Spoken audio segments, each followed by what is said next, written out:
উত্তরবঙ্গের বগুড়া জেলার ঐতিহ্যবাহী একটা ওরস মাহফিল আপনাকে দেখাবো। আসসালামু আলাইকুম, হ্যালো এভরিওয়ান, কি অবস্থা সবার? আশা করি সবাই অনেক অনেক ভালো আছেন। আমিও আল্লাহর রহমতে ভালো আছি।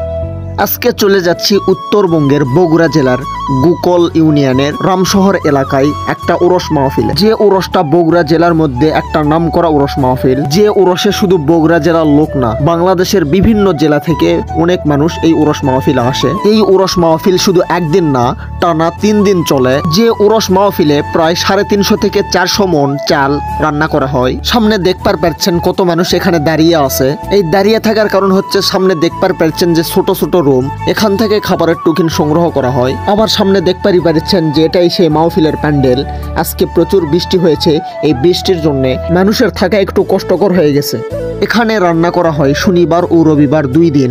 শনিবার দিন বগুড়ার ঐতিহ্যবাহী আলুঘাটি, আর রবিবার দিন পোলাও। এই বছর 2025 সালের ওরস অনুষ্ঠিত হয়েছিল ফেব্রুয়ারি মাসের 21, 22, 23 তারিখ পর্যন্ত। এরপরে খাবারের জন্য টিফিন নিয়ে চলে গেলাম খাবারের ভান্ডারখানার ভিতরে। সেখানে খাওয়া দাওয়া শেষ করে চলে আসলাম বাহিরে। আমার ভিডিও যেহেতু ফেব্রুয়ারি মাসের 23 তারিখে রেকর্ড করা, সেই দিনে প্রচুর বৃষ্টি হওয়ার কারণে এই মাহফিলে প্রচুর কাদা জমে যায়। সেই কাদা থেকে কিছু হলেও রক্ষা পাওয়ার জন্য সেখানে কয়েক গাড়ি বিট বালু মারা হয়। এরপরে আপনাকে দেখাবো যে ওরস মাহফিলের আশেপাশের অবস্থা। সামনে দেখতে পাচ্ছি যে ওরস মাহফিলের পাশেই একটা বিশাল বড় একটা বইয়ের দোকান আসছে। রাস্তা দিয়ে যাইতে যাইতে দেখা যাচ্ছে রাস্তার পাশে মোটামুটি ভালোই দোকান বসছে।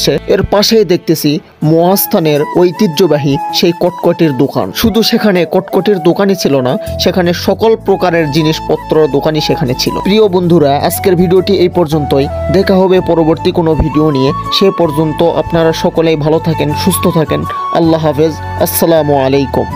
আর কে কে এই ওরস মাহফিলে গিয়েছেন অবশ্যই কমেন্টস করে জানাবেন।